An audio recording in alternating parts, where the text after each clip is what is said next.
Welcome to the Inspired Impact Podcast, where dedicated female professionals share how they inspire impact every day. Authentic stories, passionate commitment, lives transformed. I'm your host, Judy Carlson. Welcome to today's episode of the Inspired Impact Podcast. My guest today is a persistent force of nature, a powerhouse of energy, and absolutely committed to advancing and protecting the lives of those under her reign. I am excited today to introduce you to the president and CEO of Aslan Home Lending Corporation, Carrie Gusmas. Welcome. Hello. Yeah, Hi, hello. Great to be with you. Yeah, I was just thinking as I introduced you, at some point in our conversation, you'll have to tell me about the name of your organization and how that came about. But first, let's start with you and what got you started in your life and career. Absolutely. So I actually started in financial service in 1990 originally, and I was actually a financial advisor. I spent about 9 years in that career, and I worked for a number of companies that don't exist anymore.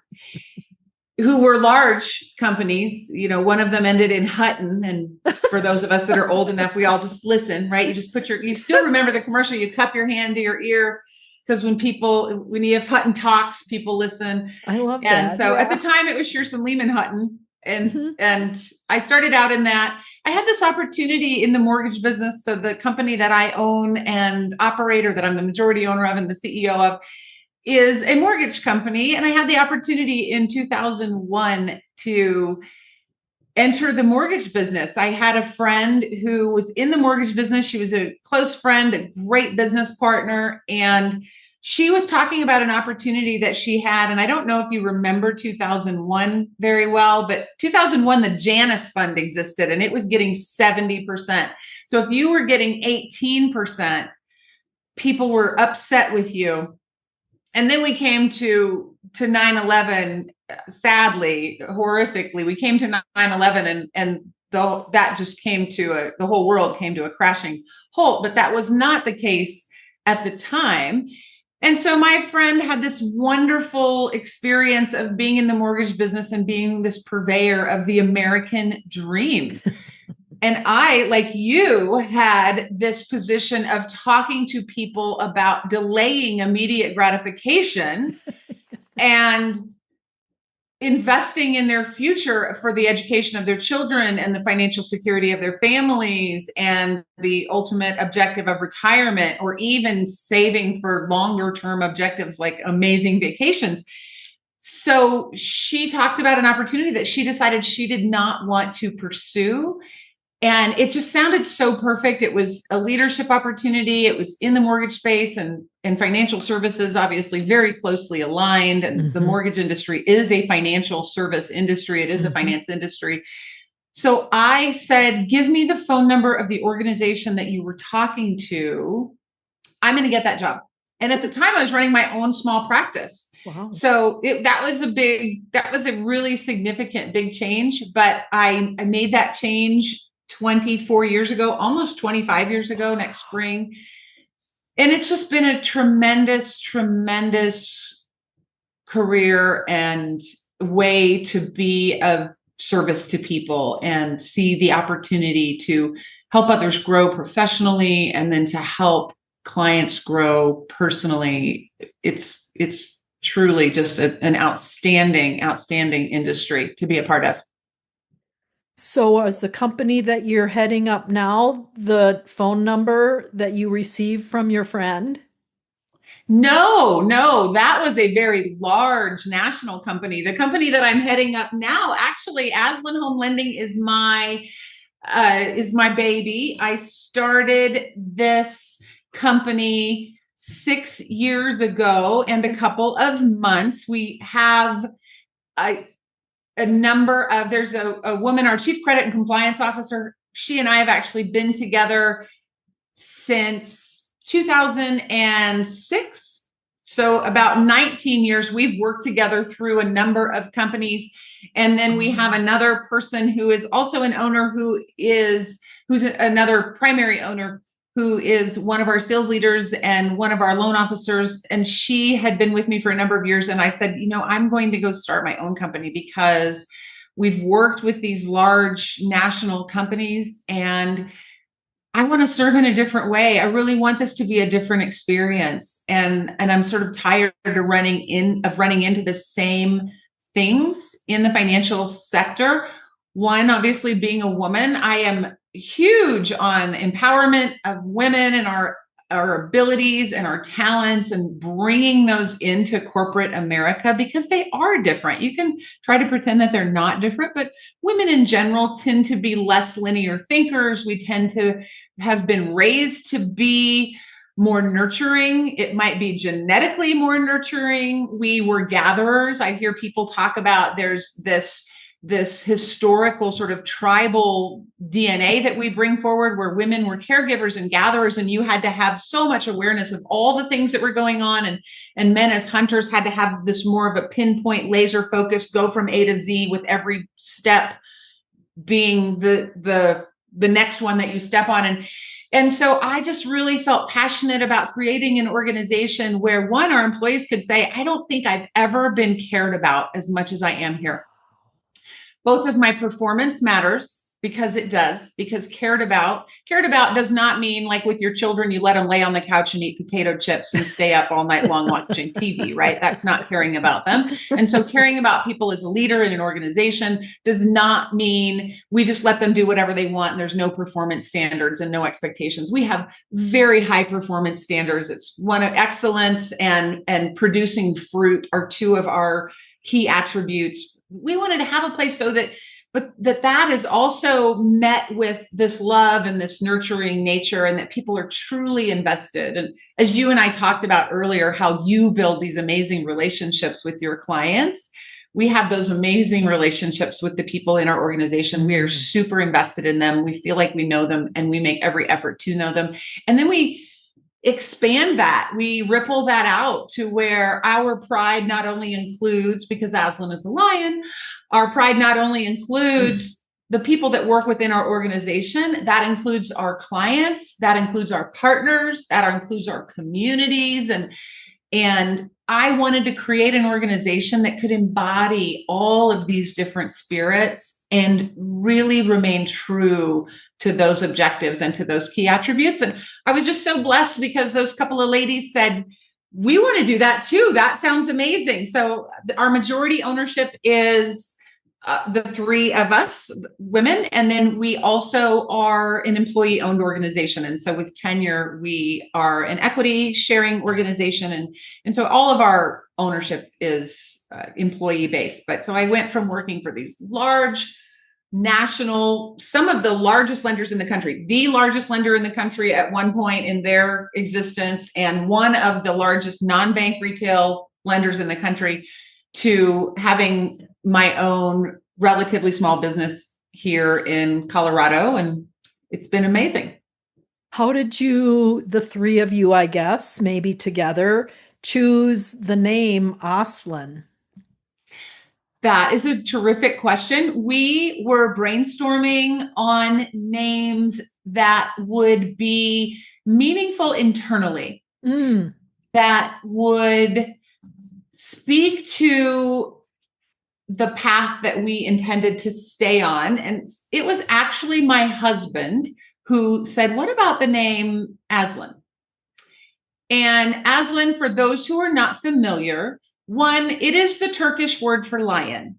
So if you're a secular person, you're not a faithful person, that's fine. Aslan's the Turkish word for lion. And there are so many wonderful things about thinking about the courage and the support and the nurturing that happens in a pride of lions. But really the name was attached to C.S. Lewis. And in the Chronicles of Narnia, Aslan is a representation of Jesus. And that was a reminder to our ownership and to anyone on our team that is a Christ follower or faith-oriented person in that way, that we have an employer beyond me or this company or even our clients, because we can say, I work for my client, and I do, but ultimately where I am told to behave in we say legal, moral, and ethical all the time, but really where you're told to be generous of spirit and you're told to have a higher level of accountability is in that following of that spiritual faith, and in believing that first and foremost, we work for God. Yeah. And that the requirement is that we show up with all the talents and the abilities that we're given, and we apply them to the service of humanity. Love it. So that's really, when I think of the word Aslan, that's what I think of. Anytime I look at our name, I think of our name, I hear someone speak our name. And that's what the purpose was of choosing that name. And what an important facet of your business model to realize that each person comes with their own gifts, but it takes all of you together to honor and respect and work with those gifts to bring about the greater good for your employees, for your clients, for God. Absolutely. Absolutely. Every person, and this is true of any organization, you want to make sure that a person has the skill set, right? They are well tooled to fit the job requirements.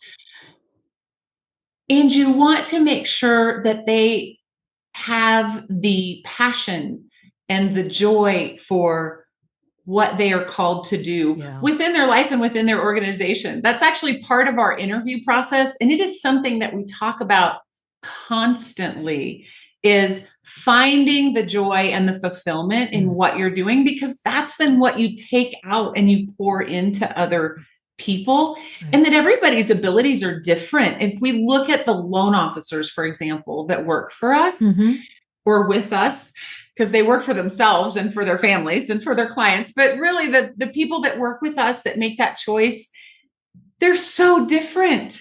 They're so different. Some of them naturally gregarious and just love to talk to people, and they want to connect and they want to find out. But then we have other people who are very analytical and they truly just pour themselves into the math of the mortgage industry and the research of the breadth and the scope of programs that are available, and how can they bring those different things to the market, and finding that person that's underserved and how can they serve that person. So everyone brings a unique set of abilities and tools, and also passions to their positions and to their roles. And we want to give people a place where they are performing the responsibility of the position, because those of us, you and I, that are a little more old school, we know we have to actually get the job done no matter what. Right.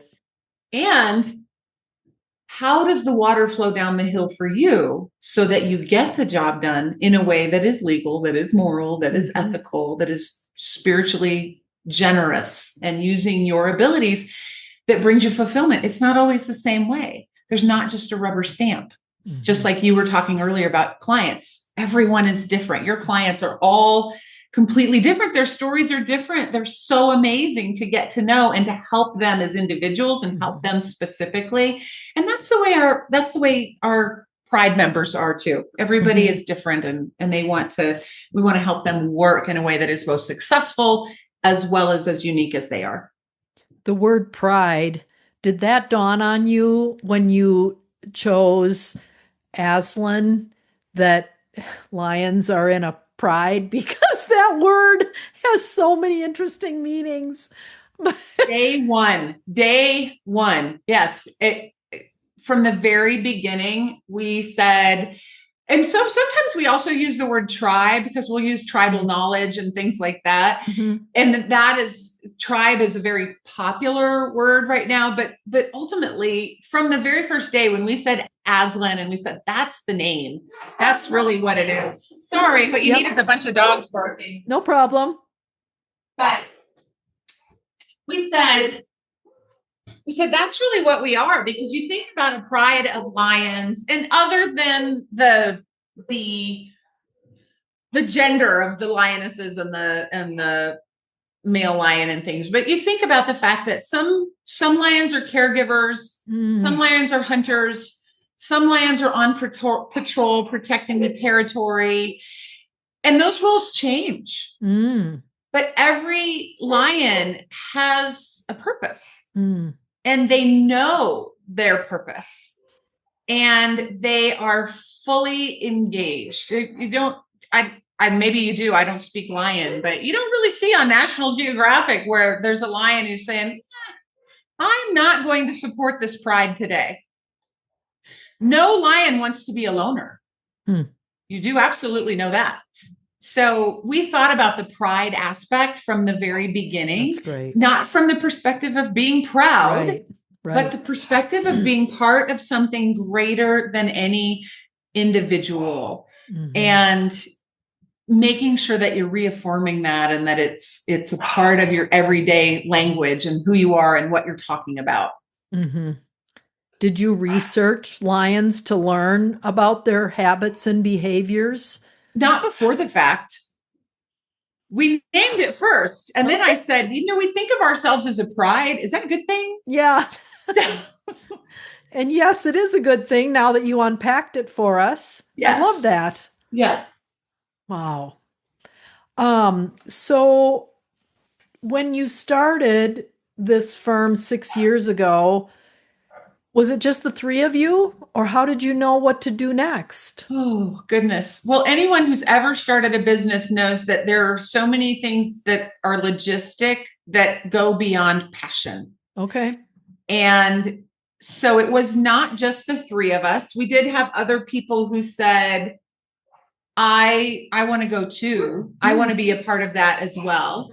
And then we grew from there, but there were definitely all of the, where do we register, and what state do we register in, and what do you do with the Secretary of State, and how do you get a tax ID number, and what about office space, and what's it take to financially back the launch of your own company and get people to let you do things like sign leases and things like that. Wow. So it was not just the three of us. We did have other people, but the majority of the getting the business established was handled by three of us. Yeah. And then you've had to make hiring decisions. I know they're not employees? Are they 1099 because they are employees? No, our team is W-2. Okay. The people that are not employees, we do have 1099. We have operations team members, and we definitely still think of them as part of the pride, but they are on contract. Okay. And so we have had to make hiring decisions. We have refined and continued to focus on the things that are important to us as a pride. I don't think that it's as true in financial service. Obviously, I was doing some hiring in financial service and doing recruiting in financial service. The mortgage business tends to be a business that companies say, we'll take everybody. We'll write checks to get people to come on board. Signing bonuses and things are a regular part of the mortgage industry. There's less care in general about if someone's a cultural fit for an organization. There's a lot of pursuit in mortgage of get volume. Oh. And there's a lot of arrogance in any sales profession with high producers, let's say. Yeah. So when my experience when I was in the larger organizations, both bank and non-bank, was just get as many people as you can. Wow. Just get as many people as you can. And we do not have that philosophy with Aslan. We hire by committee. We have a very structured hiring process. And we do call it hiring, even with loan officers. We don't call it recruiting, really. We might say the word recruiting, but we are hiring. We actually interview people. And for the most part, we interview them culturally. That is to say, somebody can probably learn the skills to be a tremendous loan officer. Mm-hmm. And in fact, many of our top producers were brand new, not in the mortgage business when they started with me, either prior to Aslan or at Aslan. But they had great character and they had the qualities that we look for and that we interview for. And like I mentioned, some of those are just excellent, and being able to produce fruit and having that generosity of spirit, because we expect people to be extremely collaborative. All of our team members are pouring into other team members, even if you're the top producer. So our number one producer probably answers more questions on our team question channel than anybody else. He is constantly pouring into other people, but we can also have people in the middle, or even from a production standpoint on the lower end, and they will absolutely pour into other members of our tribe. So when we are hiring, we just have developed a process that we have a multi-step, a multiple interview process, and we interview by panel. So that is helpful for people coming into our organization, because the panels are not preset. I typically send an email and ask for who's available. And you can raise your hand if you are an assistant, or if you're an operations person that works contract with us, or you are a loan officer, or you are a leader. You can just raise your hand and say you're available on the day that interview has been scheduled. And it's a great process for the people that are coming into interview, because they get to ask questions of a panel of people who aren't really actually invested in them coming on board. Right. Yeah. They are just there to query and say, I feel like this person has all the characteristics that they would thrive within our organization, and they would be interested in helping other people thrive as well within our organization. And then the people that are going through our hiring process can ask any questions they want. No holds barred. Like, what is it actually like? Yeah. What is the leadership like? What's training and development like? What are the programs? What is the technology like? They can just ask all of those questions openly without feeling like, well, I'm asking the decision maker, and so I need to be really guarded about my questions. Need to sound intelligent and well phrased, as opposed to what I really want to know. Yeah. So we've messed up so many times, Judy. It's ridiculous. We have adopted the hire slow, fire fast mentality. Yep. I was going to ask about that. Yep. And there's a book by a woman named Beth Smith, who wrote a book called Why Can't I Hire Good People? I don't love the name of it because it's sort of negative, but I do love the premise of the book. And I've actually seen her speak, and she's the one who says you consistently ask all the same questions of every candidate for every role. You follow the same process for every person so that you can measure, so that you can get the right measurements.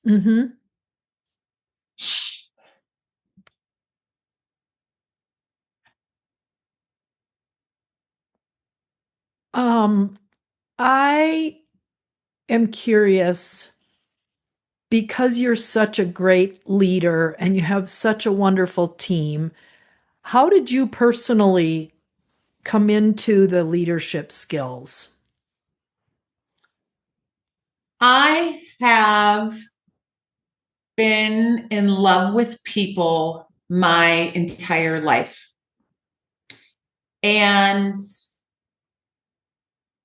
I have naturally, from the first memories that I have, even as a child, had a drive to help other people achieve whatever their greatest potential is. Wonderful. And that, I just lucked out in that. In my life, I'm 53, and in my life,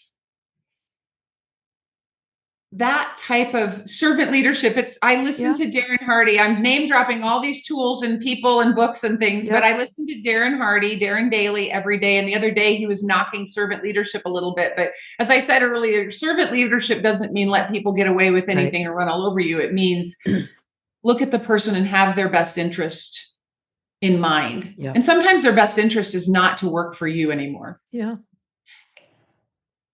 I have always, though, looked at people and thought about it in terms of how is what's best for them in alignment with what's best for the organization that I'm in. So very early on, I just naturally gravitated to leadership without authority. Mm-hmm. And so I may not have had a title, but I would organize things. I would arrange things. I would jump in. If somebody said, who will volunteer? I just volunteered for everything. I had a friend of mine who passed away this past year. He used to say, if somebody asks you to be of service, unless it will physically put you in harm's way, the answer is always yes. You just always say yes. And so servant leadership, leaders eat last, all of those ideologies were rising at the time that it aligns with my natural character. Mm-hmm. And I'm great at math. I used to joke and say math and people, those are the only two skills that I have. And so that leads itself to leadership, because I can manage a profit and loss statement, and I can organize a business channel. I can create and grow an entire business. But that leadership is all born of the investment that I have in people, and the love I have for people. And they can be giving me the worst excuse I've ever heard for why what was supposed to get done isn't done. And I can look at them with compassion and figure out, how are we going to actually move this forward in a way that's meaningful and beneficial and is going to be helpful to them, and then also meet the needs of our organization. So I pursued so much coaching as well. I have been professionally coached since prior to 2001, since prior to getting into the mortgage business. I have been professionally coached. I cannot say enough positive things about finding a skilled and experienced coach in whatever you're trying to develop. So I have a coach named Dean Savoca, who I call on when I call him like my catalyst coach, when I'm going to make some giant life change, or when I was thinking of creating Aslan, of leaving corporate America and starting my own business, which required selling my family's home.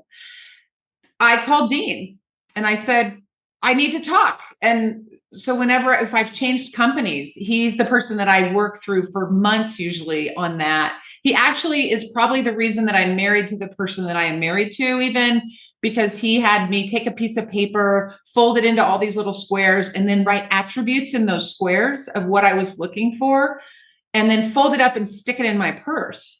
And so I needed to find that outgoing, extroverted, intelligent, good-humored, athletic, just all of these things that someone needed to be, that wanted a family, because I was 36 when my husband and I got married, and we have teenagers. So we had them late in our lives.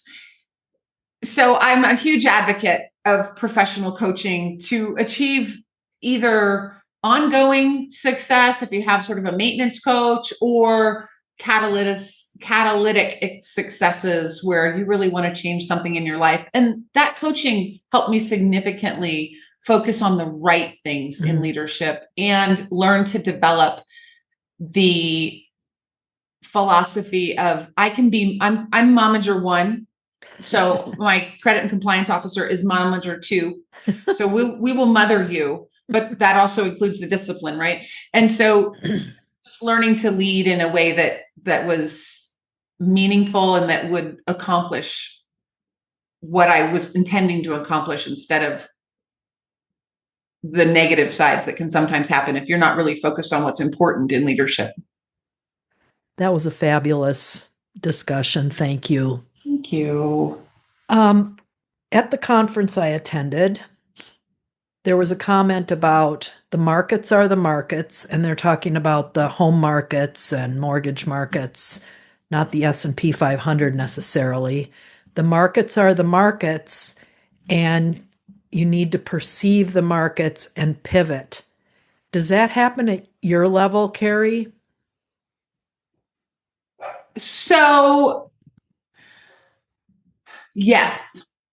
that happens at our level. I think about it in terms of control the controllables. Okay. In that we don't control the market. Nope. The mortgage market or the financial markets. Mm-mm. However, we control the fate of our organization and the fate of the families that work within it. Okay. And the fate of the clients that we work with, and even our partners, given that when you have significant partnerships, for example, let's say that a real estate professional is our partner, Yep. then them having a successful relationship with a lending company ensures that they actually close transactions and feed their own family. That's right. And so what happens at our level and the way that we have shifted over these 6 years is that as the market has changed, for example, we did not lay anybody off. And we did not have an unprofitable year. Wow. And we did go down in volume 1 year by a small amount. But then we turned right back around and we were like the housing market. We gained it all back. Wow. And then we've grown this year. And the way that we've done that is that we found where the market is and where can we serve people. So we have never been a refinance minded organization. Refinances get done because they are part of regular business and people need them, but they don't need them more than they need a purchase. So it just is part of our overall business, and it's means that we're less impacted. We also have embraced and added tools. So we work with very complex self-employed clients frequently, for example, because they do need bank statement programs. They do need 1099 programs. They do need asset depletion programs. We work with small commercials. We work with investors.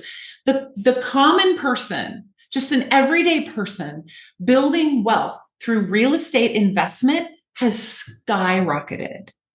And so giving people good counsel, because so has occupancy fraud. So giving people good counsel, because a lot of people are being told, oh, say you're going to live in it and then don't. We tell people, you can't do that. You have to move into it. And when I was 22, I bought my first house. When we moved into this house, my daughter was 12 and she was in her 10th house, because we would buy a house every year and we would move into it and we would live in it for a year because that's what the deed stipulates. And then we would keep it as a rental and we would move out and we would buy the next one. So we're super passionate about helping people do that. When I was 22, I didn't have any money and I did not make a lot of money. And so I utilized an FHA loan and I got a gift from my grandma and I bought that first house. And then I leveraged it. So we've just retooled ourselves to say, how do we educate people on home buying? How do we add markets? So we're not just in Colorado, we're in 36 states that we're licensed in. We are working on all 50, maybe not all 50, a couple we may not want to be in from a regulatory burden or a fine burden. There's a couple states that they manage by fine. And lenders tell us it doesn't matter what you do in this state, they will ask you for a check every year. You could be perfect on an audit, but they will ask you for a check because that's what they do.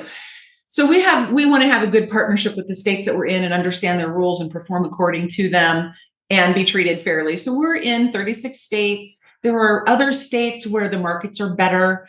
There are other states where it's more fruitful for people to invest right now than Colorado. We pour into our communities as well, and we continue to maintain connection and grow connections. So while I can't control what the mortgage market is doing, I can't control what the real estate market is doing, I cannot control what the stock market is doing, I can control that we have our head up and that we are looking around and we are pivoting, saying, what can we embrace? If it's legal, moral, ethical, and available in the United States, that's our criteria for our clients. Our clients deserve to have knowledge of it. They deserve to have access to it. Legal, moral, ethical, available, then we go find it. That's what we do. And that's what's helped us to pivot with the market. Wow. Wow. I could keep asking you wonderful questions because you have such You have great wonderful answers. questions. I love them. They're so thought-provoking. Oh, well, I formulate them as you're talking. I'm like, man, we got to learn about that. How does she do that? So Well, we can sit down, and I am a coffee drinker. Coffee is so cliche, but I actually love cortados. I'm also kind of frugal. I shared this with my team last year at our business planning day. A cortado is $4.85 at Starbucks, but a triple shot tall latte is $7 for the same number of shots and just a little bit more milk. So just drink a cortado, and it's only $4.85. But I would love to sit down and just have coffee, and that'd be great. Share anything that seems useful to you. If I have it and it is useful to you, it is yours. Wonderful. Well, is there anything you want to share with our listeners before we wrap up, Carrie? How to reach you, what your... Certainly, definitely. You can reach me at carrieg@aslanhomelending.com. You are also welcome to call me. My cell phone number is 720-231-2775. And what I would say is, certainly if you would like mortgage advice or a great mortgage partnership, we're wonderful to call. But even if you are thinking of pursuing a dream that you have and you want to open a company, or you just heard something that you want to know more about, I'm happy to talk about it. As I said, it's my call to be of service to other people in whatever way I can be useful. So I'm happy to be here and happy to help. Thank you. You've been a blessing to us today, Carrie. So thank you for your time and for sharing. Thank you so much. Thanks so much for joining us for the Inspired Impact podcast. To listen to past episodes, please visit theinspiredimpactpodcast.com.